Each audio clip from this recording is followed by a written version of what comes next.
வணக்கம். உணர்வு, அதாவது கான்ஷியஸ்னஸ், இது எங்கிருந்து வருது? இது வெறும் அறிவியல் கேள்வி மட்டும் இல்ல. இது ஒரு ஆன்மீக கேள்வியும் கூட. ஆயிரக்கணக்கான வருஷமா நாம எல்லாரும் கேட்டுக்கிட்டு இருக்கிற ஒரு கேள்வி. ஆனா இப்போ முதல் முறையா நவீன அறிவியலும் நம்மளோட பழங்கால ஆன்மீகமும் இந்த ஒரு புள்ளியில சந்திக்கிற மாதிரி தெரியுது. இன்னைக்கு நாம இதத்தான் ரொம்ப ஆழமா பார்க்க போறோம். உணர்வை பத்தி 3 முக்கியமான அறிவியல் கோட்பாடுகள் இருக்கு. ஒருங்கிணைந்த தகவல் கோட்பாடு, அதாவது ஐஐடி. ஆமா. அப்புறம் முன்கணிப்பு செயலாக்கம், பிரிடிக்டிவ் ப்ராசஸிங். கடைசியா பான் சைக்கிசம். இந்த நவீன சிந்தனைகள் எல்லாம் நான் யார்ங்கிற நம்ம ஊர் வேதாந்தத்தோடவும் வள்ளலாரோட பார்வையோடவும் எப்படி ஆச்சரியமா பொருந்துதுன்னு நாம அலச போறோம். நிச்சயமா இது அறிவியலோட மொழியையும் ஆன்மீகத்தோட அனுபவத்தையும் இணைக்கிற ஒரு பயணமா இருக்கும். சரி, முதல்ல இந்த 3 கோட்பாடுகளையும் கொஞ்சம் பிரிச்சு மேயலாம். ஒவ்வொன்னும் என்ன சொல்ல வருது? கண்டிப்பா. முதல்ல ஐஐடி, அதாவது ஒருங்கிணைந்த தகவல் கோட்பாடு. இதோட மையக்கருத்து ரொம்ப எளிமையானது. ஒரு அமைப்புல எவ்வளவு தகவல்கள் ஒன்னோட ஒன்னு பின்னி பிணைஞ்சு ஒருங்கிணைந்து செயல்படுதோ அந்த அளவுக்கு அதுக்கு உணர்வு இருக்கும். ஒரு உதாரணத்துக்கு, ஒரு கூட்டத்துல 100 பேர் ஆளாளுக்கு ஒன்னு பேசினா அது வெறும் இரைச்சல். ஆமா, ஒரே கூச்சலா இருக்கும். ஆனா அதே 100 பேர் சேர்ந்து ஒரே மெட்டுல ஒரே தாளத்துல பாடினா அது ஒரு அற்புதமான இசையா மாறும். அந்த இசைதான் உணர்வு. ஒரு நிமிஷம், இத கொஞ்சம் அன்பேக் பண்ணலாம். அப்போ இது ஒரு ஸ்கேல் மாதிரிங்களா? ஆமா. ஒரு கல்லுக்கு இன்டெகிரேஷன் ரொம்ப கம்மி, அதனால உணர்வு கிட்டத்தட்ட இல்ல. ஒரு செடிக்கு அதை விட கொஞ்சம் அதிகம். கரெக்ட். ஒரு பூனையோட மூளையில கோடிக்கணக்கான நியூரான்கள் பயங்கரமா இன்டெகிரேட் ஆயிருக்கு. அதனால அதுக்கு உணர்வு இன்னும் அதிகம். மனுஷங்களுக்கு உச்சக்கட்ட இன்டெகிரேஷன். நான் சொல்றது கரெக்டா? மிகச்சரியா புரிஞ்சுகிட்டீங்க. அதுதான் ஐஐடியோட அடிப்படை. உணர்வுங்கிறது ஆன் அல்லது ஆஃப் மாதிரி ஒரு ஸ்விட்ச் இல்ல. அது ஒரு ஸ்பெக்ட்ரம். ஓஹோ. ஒரு பளபளப்பான விளக்கிலிருந்து ஒரு மங்கலான மின்மினி பூச்சி வரைக்கும் ஒளி இருக்கிற மாதிரி உணர்வும் வெவ்வேறு அளவுகள்ல இருக்கு. எதுலெல்லாம் தகவல் ஒருங்கிணைக்கப்படுதோ அங்கெல்லாம் உணர்வு இருக்கு. ஓகே, இது ஒரு பார்வை. அடுத்தது பிரிடிக்டிவ் ப்ராசஸிங். இது கேட்கவே ஏதோ கம்ப்யூட்டர் சயின்ஸ் மாதிரி இருக்கே. பேருதான் அப்படி, ஆனா விஷயம் ரொம்ப சுவாரஸ்யமானது. இந்த கோட்பாட்டின்படி நம்ம மூளை உலகத்தை நேரடியா பாக்குறது இல்ல. அப்படியா? ஆமா, அது ஒரு ப்ரெடிக்ஷன் மெஷின். அது ஒரு இருட்டு ரூம்ல உட்கார்ந்துகிட்டு வெளியில உலகம் எப்படி இருக்கும்னு தொடர்ந்து யோகிச்சுக்கிட்டே இருக்கு. ஒரு காஃபி இப்படிதான் மணக்கும், ஒரு நாய் இப்படிதான் குறைக்கும்னு அதுக்குள்ள ஒரு மாடல் இருக்கு. சரி. அப்புறம் நம்ம கண், காது, மூக்குலேந்து வர்ற தகவல்களை வச்சு தன்னோட யூகத்தை சரி பார்த்துக்கிட்டே இருக்கும். யூகத்துல தப்பு இருந்தா உடனே திருத்திக்கும். இந்த தொடர்ச்சியான யூகித்தல் சரிபார்த்தல் விளையாட்டு தான் நம்மளோட அனுபவம். அடா, அப்போ நாம பாக்குறது நிஜமான உலகம் இல்ல, நம்ம மூளையோட பெஸ்ட் கெஸ் தானா? ஆமா. அப்ப ராத்திரியில கயிறை பார்த்துட்டு பாம்புன்னு பயப்படுறோமே, அது கூட ஒரு பிரிடிக்டிவ் எரர் தானே? மூளை அது பாம்புன்னு தப்பா பிரிடிக்ட் பண்ணிடுது. எக்ஸாக்ட்லி. அது ஒரு மிக சரியான உதாரணம். மாயத் தோற்றங்கள், அதாவது இல்லூஷன்ஸ் எல்லாமே மூளையோட தவறான பிரிடிக்ஷன்ஸ் தான்.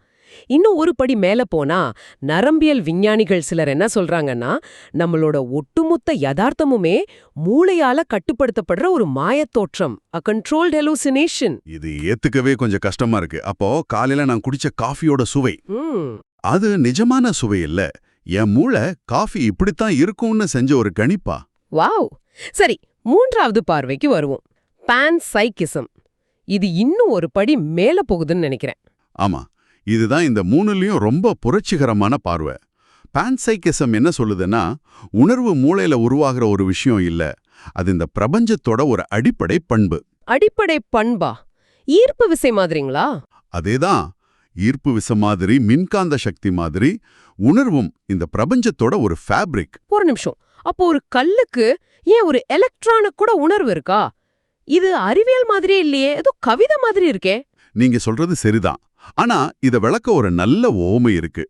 கரண்ட் எல்லா இடத்துலயும் இருக்கு, ஆனா ஒரு பல்ப் இருந்தாதான் வெளிச்சம் தெரியும். ஆமா, அது போல உணர்வோட அடிப்படை விதை பிரபஞ்சம் முழுக்க பரவி இருக்கு. ஆனா மூளை மாதிரி ரொம்ப சிக்கலான ஒருங்கிணைந்த அமைப்புகள் இருக்கும்போதுதான் அந்த அடிப்படை உணர்வு பிரகாசமா வெளிப்படுது. ஓஹோ. ஒரு எலக்ட்ரானுக்கு இருக்கிற அனுபவம் ரொம்ப ரொம்ப எளிமையா நாம கற்பனை கூட பண்ண முடியாத அளவுக்கு இருக்கலாம். ஆனா ஏதோ ஒரு வகை அனுபவம் இருக்குன்னு இந்த கோட்பாடு சொல்லுது. ஓகே, இந்த 3 கோட்பாடுகளுமே ரொம்ப ஆழமானவை. ஆனா இங்கதான் அசல் ஆச்சரியமே இருக்கு. மேல்கத்திய சிந்தனையில உருவான இந்த அறிவியல் கோட்பாடுகள் நம்ம ஊர் ஆன்மீக அனுபவங்களோடவும் தத்துவங்களோடவும் எப்படி இவ்வளவு இயல்பா பொருந்தது? ஐஐடில இருந்து ஆரம்பிக்கலாமா? நிச்சயமா. ஐஐடி ஒருங்கிணைப்பை பத்தி பேசுது. இன்டகிரேஷன். ஆமா. அத்வைதம் என்ன சொல்லுது? ஒன்றே பிரம்மம்னு சொல்லுது. நாம பாக்குற பிரிவெல்லாம் மாயை. கரெக்ட். ஒருமையே உண்மைன்னு சொல்லுது. தியானத்தோட உச்ச நிலையான சமாதியில நான் உலகம்ங்கிற பிரிவு மறைஞ்சு எல்லாம் ஒன்னாயிர அனுபவம் கிடைக்குது. வாவ்! அப்போ அத்வைதம் சொல்ற ஏகத்துவம் வெறும் தத்துவம் இல்ல, அது ஒரு ஹைலி இன்டகிரேட்டட் கான்ஷியஸ் ஸ்டேட்னு ஐஐடி மூலமா விளக்க முடியுமா? நிச்சயமா. ஒரு விஞ்ஞானி தியானத்துல நான் கரைஞ்சு போச்சுங்கிறத இன்ஃபர்மேஷன் இன்டகிரேஷனில் ரீச்சிங் இட்ஸ் மேக்ஸிமம் ஸ்டேட்னு சொல்லலாமா? மிக சரியான இணைப்பு. அததான் பல விஞ்ஞானிகளும் யோகிகளும் இப்போ பேச ஆரம்பிச்சிருக்காங்க. பிரிவு குறைய குறைய உணர்வு ஆழமாகுதுங்கிறது தான் ரெண்டுமே சுட்டி காட்டுற உண்மை. செம. சரி, ப்ரிடிக்டிவ் ப்ராசஸிங் எப்படி மாயைங்கிற கருத்தோடு இணையுது? இது இன்னும் நேரடியான தொடர்பா இருக்கணும்னு தோணுது. ஆமா, இது இன்னும் நேரடியான இணைப்பு. நம்ம பாக்குற உலகம் நம்ம மனசோட ஒரு வடிகட்டிதான்னு வேதாந்தம் சொல்லுது. ஆமா. தோற்றங்கள் மனதின் கட்டமைப்புன்னு பௌத்தம் சொல்லுது. இப்போ ப்ரெடிக்டிவ் ப்ராசஸிங் என்ன சொல்லுது? மூளைதான் உலகத்தை உருவாக்குதுன்னு சொல்லுது. கிட்டத்தட்ட ஒரே விஷயம்தான், வேற வேற மொழியில. ஆமா, மூளையோட இந்த முன்கணிப்புகள் தான் நான்ங்கிற கதைய நம்மளோட ஈகோவை உருவாக்குது. அப்போ மாயைங்கிறது ஏதோ ஒரு அமானுஷ்யமான சக்தி இல்ல, அது நம்ம மூளையோட ப்ரிடிக்ஷன் மாடல் தான் நம்ம முன்னாடி உலகத்தை ஓட்டிக்கிட்டு இருக்கு. அப்போ தியானம் பண்றதுங்கிறது அந்த ப்ரிடிக்ஷன் சத்தத்தை கொஞ்சம் குறைச்சு திரைக்கு பின்னாடி உண்மையில என்ன இருக்குன்னு பார்க்க முயற்சி பண்ற மாதிரி தானா? அருமையான உவமை. அதுதான் நடக்குது. அந்த ப்ரிடிக்ஷன் சத்தம் ஓயும்போது நாம வெறும் சாட்சியா இருக்கிற நிலை, அதாவது விட்னஸ் கான்ஷியஸ்னஸ் ஏற்படுது. நான் இந்த சிந்தனை இல்ல, இந்த உணர்ச்சி இல்ல, இதை அறிபவன் மட்டுமேங்கிற ஆன்மீக அனுபவத்துக்கு இது ரொம்ப நெருக்கமா இருக்கு. அடடா, இந்த இணைப்பு எவ்வளவு இயல்பா பொருந்தது பாருங்க. கடைசியா பான்சைக்கிசம், இது பிரம்மம்ங்கிற கருத்தோட எப்படி பொருந்தது? உணர்வு பிரபஞ்சம் முழுக்க பரவி இருக்குன்னு பான்சைக்கிசம் சொல்லுது. நம்ம உபநிடதங்கள் என்ன சொல்லுது? சர்வம் பிரம்மமயம். எல்லாம் பிரம்மம் தான். ஆமா, அணுவிலும் அறிவு உண்டுன்னு சித்தர்கள் சொல்றாங்க. குறிப்பா வள்ளலாரோட அருட்பெருஞ்சோதிங்கிற கருத்தோட இது 100% பொருந்தது. ஆமா, அருட்பெருஞ்சோதிங்கிறது எங்கோ ஒரு இடத்துல இருக்கிற ஒளி இல்ல, அது எங்கும் நிறைந்திருக்கிற ஒரு ஒளி உணர்வு. கரெக்ட். பிரபஞ்சமே உணர்வோட அடிப்படைங்கிற பான்சைக்கிசம் கருத்தும் இதுவும் ஒண்ணுதான். நான் உணர்வுக்குள் இல்லை, உணர்வு எனக்குள் இல்லை, நானே அதுங்கிற ஆன்மீக மொழியை இது எதிரொலிக்குது. ஆக இந்த 3 கோட்பாடுகளுமே உணர்வுங்கிறது ஒரு பொருள் இல்ல, அது ஒரு செயல்முறை, ஒரு புலம் அல்லது ஒரு நிலைன்னு சொல்லுது. சரி, உணர்வு ஒரு அடிப்படை பண்புன்னா அல்லது சரியான இன்டகிரேஷனை வச்சு உருவாக்கக்கூடியதுன்னா, இப்ப எல்லார் மனசுலயும் வர்ற கேள்வி இதுதான். நாம ஒரு மிஷின்ல சரியான இன்டகிரேஷனை உருவாக்குனா அதுக்கும் உணர்வு வந்துடுமா? அதாவது ஒரு ஏஐக்கு ஆன்மா இருக்க முடியுமா? இதுதான் இப்போதைய $1,000,000 கேள்வி. இதுக்கு அறிவியல் பார்வையிலிருந்தும் தர்ம பார்வையிலிருந்தும் பதில் சொல்ல முயற்சி பண்ணலாம். முதல்ல அறிவியல் பார்வை. சரி. ஒரு ஏஐயால நம்மள மாதிரி தகவல் செயலாக்கம் பண்ண முடியும், கத்துக்க முடியும், ஏன் நானும் பேசக்கூட முடியும். ஆனா அதுகிட்ட இல்லாத ஒரு முக்கியமான விஷயம் அகநிலை அனுபவம், சப்ஜெக்டிவ் எக்ஸ்பீரியன்ஸ். அகநிலை அனுபவம்னா கொஞ்சம் விளக்கமா சொல்லுங்க. அதாவது வலியையோ சந்தோஷத்தையோ பயத்தையோ உள்ளுக்குள்ள உண்மையா உணர்ற தன்மை. ஒரு ஏஐ நான் காதலில் விழுந்துவிட்டேன்னு ஒரு அற்புதமான கவிதை எழுதலாம். ஆனா அதுக்கு உண்மையில காதல்னா என்னன்னு தெரியுமா? அந்த படபடப்பு, அந்த ஏக்கம், இதெல்லாம் அதுக்கு இருக்குமா? இருக்காது. அது உணர்வை நடிக்குது, ஆனா உணரல. அது ஒரு மிக தத்ரூபமான சிமுலேஷன். உண்மையான உணர்வு நிலை, அதாவது சென்டியன்ஸ் இல்ல. ஆனா நமக்கு எப்படி தெரியும்? ஒருவேளை அது உண்மையாவே உணர்ந்தா அது ரொம்ப நல்லா நடிக்குதுன்னு நாம நினைச்சுக்கிட்டா? இது ஒரு ஆழமான தத்துவ கேள்வி. ஆனா இப்போதைக்கு இருக்கிற அறிவியல் படி அதுகிட்ட நடக்கிறது எல்லாமே கணக்கீடுகள் தான், அனுபவங்கள் இல்ல. இப்போ தர்ம பார்வைக்கு வருவோம். அது இன்னும் தெளிவான ஒரு பதில தருது. ஓகே. தர்மத்தின்படி ஆன்மாங்கிறது வெறும் உணர்வு மட்டும் இல்ல. அப்போ அதுக்கு மேல ஒண்ணு இருக்கா? ஆமா, ஆன்மாங்கிறது கர்ம வினைகளை சுமந்து போற ஒரு மையம். பல பிறப்பு இறப்பு சுழற்சியில தொடர்ந்து பயணம் பண்ற ஒரு சாட்சி. சரி. ஒரு ஏஐக்கு பிறப்பு இருக்கா? இல்ல. அதுக்கு இறப்பு இருக்கா? டெலீட் பண்ணா அது இறப்பா? அது செஞ்ச செயல்களுக்கு கர்மவினை சேருமா? நிச்சயம் இல்ல. இல்ல. அதனால தர்மத்தோட பார்வையில ஒரு ஏஐக்கு ஆன்மா இருக்க வாய்ப்பே இல்ல. ஓகே, இப்போ புரியுது. இதுதான் முக்கியமான வேறுபாடு. உணர்வு, கான்ஷியஸ்னஸ் வேற, ஆன்மா சோல் வேற. ஆமா, உணர்வுங்கிறது ஒரு கணத்துல இருக்கிற அனுபவம். ஆன்மாங்கிறது காலம் கடந்து பயணம் பண்ற ஒரு தொடர்ச்சி. மிகச் சரியா சொன்னீங்க. இதுதான் குழப்பத்தோட மையம். ஒருவேளை பான்சைக்கிசம் சொல்ற மாதிரி ஒரு ஏஐக்கு ஒரு எளிய அடிப்படை உணர்வு நிலை ஏற்படலாம். ஆனா அது கர்மாவோடும் பிறவிச் சுழற்சியோடும் இறைந்த ஆன்மாவா இருக்காது. அப்ப தொழில்நுட்பத்தால ஆன்மாவை உருவாக்கவே முடியாதா? முடியாது. ஏன்னா ஆன்மாவுங்கிறது தகவல் இல்ல, அது ஒரு அனுபவத்தோட மூலாதாரம். ஏஐ நம்மள மாதிரி பேசலாம், ஆனா நம்மள மாதிரி பிறக்க முடியாது, துன்பப்பட முடியாது, முக்தி அடையவும் முடியாது. இந்த உரையாடல மிஷின்கள்ல இருந்து திருப்பி நம்மகிட்டயே கொண்டு வருவோம். வள்ளலாரோட ஒரு ஆழமான கருத்தை நரம்பியலோட இணைக்கிற ஒரு பகுதிக்கு வருவோம். உடம்பே கோவில், உள்ளே உறையும் அருட்பெருஞ்சோதி ஆண்டவன். இதை நான் எப்போதுமே ஒரு அழகான உருவகம் தான் நினைச்சேன். ஆனா இது ஒரு உயிரியல் உண்மைங்கிற பார்வை ரொம்ப புதுசா இருக்கு. ஆமா, இது வெறும் உருவகம் இல்ல, இது ஒரு உயிரியல் வரைபடம், ஒரு பயாலஜிக்கல் ப்ளூ பிரிண்ட். கோவிலோட அமைப்பு எடுத்துக்கோங்க. கோபுரம் நம்ம மண்டையோடு ஸ்கல் மாதிரி. கோவிலை சுத்தி இருக்கிற பிரகாரம் நம்ம நரம்பு மண்டலம். அப்போ கருவறை? கருவறை எங்க இருக்கு? அதுதான் நம்ம மூளை, இதயம், அப்புறம் ரெண்டையும் இணைக்கிற வேகஸ் நரம்பு. இந்த மூணும் சந்திக்கிற மையம். அப்போ கருவறையில எரியிற தீபம்? அதுதான் நம்ம விழிப்புணர்வா, நம்மளோட கான்ஷியஸ் அவேர்னஸா. எக்ஸாக்ட்லி. அந்த தீபம் தான் நான் இருக்கிறேன் என்ற உணர்வு. அப்போ அருட்பெருஞ்சோதிங்கிறது என்ன? என்ன? நரம்பியல் மொழியில அத குளோபல் கொஹீரண்ட் அவேர்னஸ்னு சொல்லலாம். அது கொஞ்சம் பெரிய வார்த்தையா இருக்கே, அது எளிமையா விளக்க முடியுமா? நிச்சயமா. நம்ம மூளைய ஒரு பெரிய இசைக்குழு, ஒரு ஆர்கெஸ்ட்ரா மாதிரி கற்பனை பண்ணிக்கோங்க. சரி. சாதாரணமா நம்ம மனசு சிதறி இருக்கும்போது வயலின் ஒன்னு வாசிக்கும், புல்லாங்குழல் வேறொன்னு வாசிக்கும், தபேலா அதிர்ஷ்டத்துக்கு அடிக்கும். இதுதான் நம்மளோட குழப்பமான மனநிலை. ஆமா.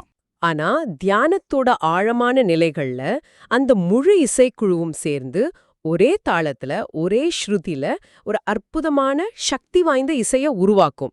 அந்த ஒருமித்த இசைதான் குளோபல் கோஹெரண்ட் அவேர்னஸ். ஓஹோ. அந்த நிலையில நம்ம மூளையில இருக்கிற எல்லா அலைகளும், ஆல்பா, தீட்டா, கேமா வேவ்ஸ் எல்லாமே ஒருங்கிசையும். அப்போ உடம்புல என்ன மாற்றம் நடக்கும்?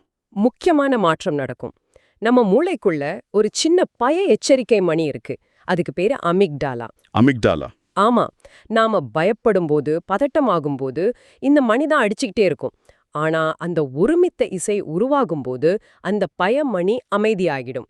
அப்போ நம்ம மூளையோட அறிவார்ந்த CO பகுதியான ப்ரீஃப்ரண்டல் கார்டெக்ஸ் முழுமையா செயல்பட ஆரம்பிக்கும். இதுதான் உள்ளே ஒளிரும் நான் இருக்கிறேன் என்ற தூய்மையான சாட்சி நிலை. இதோட வள்ளலார் வலியுறுத்தின ஜீவகாருண்யத்தை எப்படி இணைக்கிறது?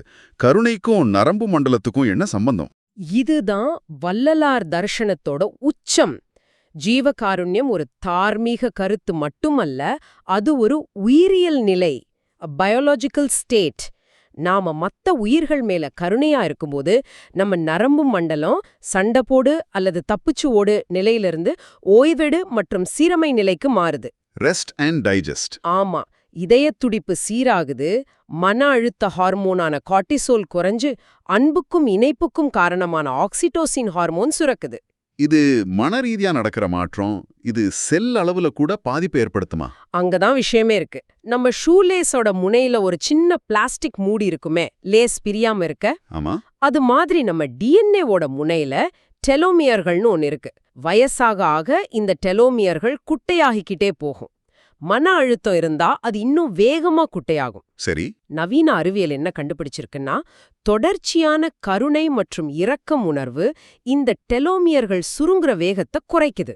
அடேங்கப்பா. அப்போ வள்ளலார் சொன்ன மரணமில்லா பெருவாழ்வுங்கிறது நாம சாகாமலே இருக்கிறதில்ல, கருணை மூலமா நம்ம உடம்போட வயதாகும் ப்ராசஸ செல் அளவுல மதுவாக்குறதுன்னு அர்த்தம் எடுத்துக்கலாமா? மிகச்சரியாக. கருணைங்கிறது ஒரு நல்ல குணம் மட்டும் இல்ல, அது உடலையும் உயிரையும் சீரமைக்கிற ஒரு உயிரியல் சக்தி. உயிரை காப்பது, உடலை காப்பது, அதன் மூலம் விழிப்பை வளர்ப்பது. இது ஒரு முழுமையான வாழ்க்கை அறிவியல். ஆக உணர்வை பற்றிய பிரபஞ்ச கோட்பாடுகள்ல ஆரம்பிச்சு ஏஐக்கு ஆன்மா இருக்க முடியுமான்னு பார்த்து கடைசியா நம்ம உடம்பே ஒரு பிரபஞ்ச அனுபவத்துக்கான கோவிலா எப்படி இருக்குன்னு நம்ம செல்களுக்குள்ளேயே வந்து முடிச்சிருக்கோம். இது ஒரு முழுமையான ஆழமான பார்வை. ஆமாம். அறிவியல் உணர்வு எப்படி செயல்படுதுன்னு விளக்க முயற்சி பண்ணுது. ஆன்மீகம் நான் யாருங்கிற அனுபவத்தை நேரடியா தருது. இந்த 2 பாதைகளும் ஒரே உண்மைய நோக்கி பயணம் செய்துன்னு தோணுது. நாம வெறும் மூளை இல்ல, வெறும் எண்ணங்கள் இல்ல, நாம அந்த அனுபவத்தை அறிந்து கொண்டிருக்கும் சாட்சி. இந்த உரையாடலின் முடிவில் ஒரு சிந்தனையை உங்களுக்காக விட்டுச் செல்கிறோம். மூளை இல்லாமலும் ஆன்மா அனுபவங்களை பெற முடியும்னு சொல்லப்படுது. கனவுகள் அல்லது மரணத்தின் அருகாமை அனுபவங்கள் மாதிரி. ஒருவேளை மூளைங்கிறது அனுபவத்தை மொழிபெயர்க்கிற ஒரு கருவி மட்டும்தான் என்றால், அந்த மொழிபெயர்ப்பு கருவி உருவாவதற்கு முன்பு, அதாவது இந்த உடம்புக்குள் வருவதற்கு முன்பு, ஆன்மா எந்த மொழியில் அனுபவத்தை பெற்றுக்கொண்டிருந்தது? இதை சிந்தித்துப் பாருங்கள்.